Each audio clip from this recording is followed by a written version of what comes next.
मेरा ऑफिस मेरे घर से 5 किलोमीटर की दूरी पर है। आप जानते हैं कि 1000 मीटर से 1 किलोमीटर बनता है, यानी कि 5000 मीटर से 5 किलोमीटर बनते हैं। हैरान है कि मैं इन सेंटीमीटर, मीटर और किलोमीटर के बारे में क्यों बता रही हूँ। सुधा के पिताजी को आज दर्जी के साथ कुछ काम था। उन्हें कुछ कपड़े सिलाने के लिए माप बताने थे। बस इसी से सुधा को माप के बारे में जानने के लिए उत्सुकता हो गई।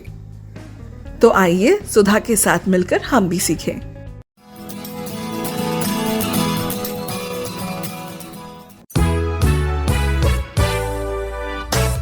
स्पोकन ट्यूटोरियल IIT बॉम्बे प्रस्तुत करता है रेडियो ड्रामा सीरीज दैनिक जीवन में विज्ञान, आपके अपने सामुदायिक रेडियो कनेक्ट FM 107.8 पर।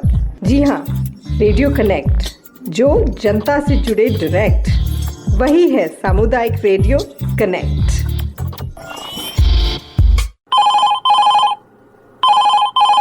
सुधा, देखो तुम्हारी माँ का फोन कहीं बज रहा है। तुम जरा फोन ढूंढकर अपनी माँ को दे दो। हाँ पापा, मुझे भी फोन की घंटी सुनाई दे रही है, लेकिन मैं ये ढूंढ नहीं पा रही हूँ कि फोन बज कहाँ रहा है। हे भगवान, मुझे लगता है कि मैंने फोन को कपड़ों के साथ सूटकेस के अंदर पैक कर दिया है। ओफो, दर्जी फोन कर रहा है। जरूर, आप लाइन पर रहिए। हेलो मैडम, मैं बस सुधा की वर्दी की सिलाई शुरू करने जा रहा था और मुझे एहसास हुआ कि मैंने उसकी आस्तीन की लंबाई नहीं ली। क्या आप कृपया मुझे उसकी आस्तीन यानी बाजू की लंबाई माप कर बता सकती हैं? जरा सुनिए, आप जरा सुधा की आस्तीन की लंबाई का माप बता सकते हैं? ओहो, अब मापने वाला टेप कहाँ है? अरे ये रहा, इसे नोट कर लें। ये 15 सेंटीमीटर है। ये 15 सेंटीमीटर है। ठीक है। अगर आपको किसी और माप की जरूरत हो तो मुझे बताना। नहीं मैडम, बाकी मेरे पास है। 4 दिन में वर्दी तैयार हो जाएगी। ठीक है भैया। हमारी ट्रेन रात 9 बजे है और अभी सुबह है। आश्चर्य है कि तुम्हारी माँ इतनी तनावग्रस्त क्यों है। सुधा, तुम किस बारे में सोच रही हो? जब मैं अपना माप देने के लिए दर्जी की दुकान पर गई तो दर्जी चाचा ने अपने माप टेप का उपयोग किया। आज आपने मेरी आस्तीन मापने के लिए एक अलग मापने वाले टेप का उपयोग किया। मुझे बस इस बात की चिंता है कि हमारा माप और दर्जी चाचा की दुकान के माप लेने का तरीका एक ही होना चाहिए। कोई भी मापता हो, 15 सेंटीमीटर हर जगह बिल्कुल एक ही जितना मापेगा। वो कैसे पापा? पुराने दिनों में लोग माप के लिए अपने शरीर के अंगों जैसे हाथ और पैर का उपयोग करते थे, लेकिन ये तरीका एकदम सही नहीं था। क्या तुम बता सकती हो क्यों? क्योंकि ये उचित माप नहीं देता था। सही, लेकिन आपको ऐसा क्यों लगता है कि ये ठीक नहीं था? आपको पता है, मैंने हमेशा मंदिर के पास 2 लोगों को फूल बेचते देखा है। एक मेरी जैसी छोटी लड़की है और दूसरी बड़ी चाची है। माँ ने बताया कि आंटी का हाथ लंबा है, इसलिए उनका माप भी लंबा होगा।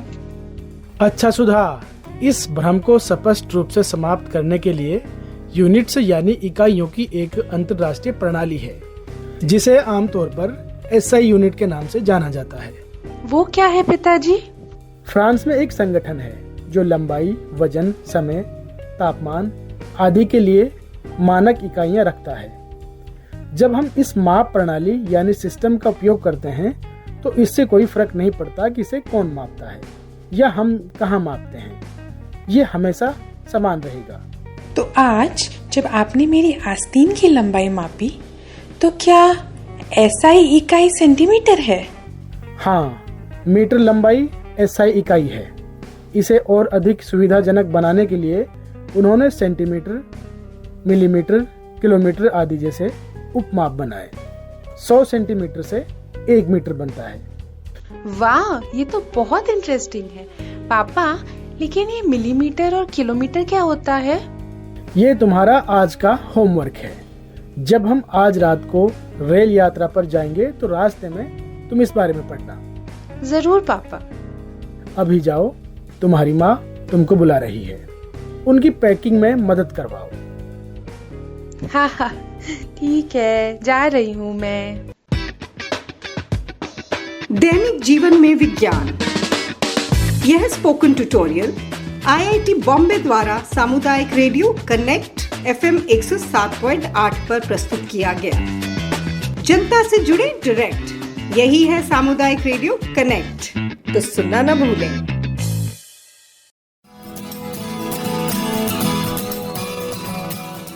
अब तो आप जान गए कि मैं अपने घर से ऑफिस की दूरी के बारे में क्यों बता रही थी। क्या आप बच्चे अपने घर से स्कूल की सही दूरी क्या है ये बता सकते हैं? हमें आपके जवाब का इंतजार रहेगा। हमारा स्टूडियो नंबर है 9813164542 और एक और नंबर है 014682962220। तो बने रहें कम्युनिटी रेडियो कनेक्ट FM 107.8 के साथ, जनता से जुड़े डायरेक्ट, कम्युनिटी रेडियो कनेक्ट।